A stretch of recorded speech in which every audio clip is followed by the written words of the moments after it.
నిన్నటి రోజున అనగా 27/12/24 రాత్రి సుమారు 8 గంటల ప్రాంతంలో ఒక మైనర్ బాలిక మీద గ్యాంగ్ రేప్ జరగటం జరిగింది.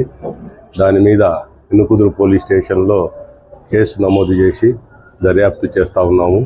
కానీ కొన్ని మీడియాల్లో కొన్ని ఛానల్స్లో ఆ పాప యొక్క కాళ్ళు చేతులు బంధించి రేప్ చేశారని, అలాగే రేప్ చేసిన వాళ్ళు గంజాయి బ్యాచ్ అని రావటం జరిగింది.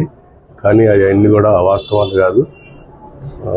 రేపు జరిగిన మాట మాత్రం వాస్తవం. గ్యాంగ్ రేపు జరిగింది కాబట్టి త్వరలోనే ముద్దాయిలను పట్టుకొని చట్టపరంగా వాళ్ళకి శిక్షలు పడేటట్టు చేస్తాము. కాళ్ళు చేతులు కాదని మీడియాలో వస్తుందన్నారు. పాపను ఎలా తీసుకెళ్లారని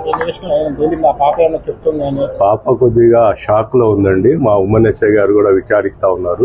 షాక్ లో ఉన్నది. మళ్ళీ డీటెయిల్ గా విచారిస్తాం. అమ్మాయిని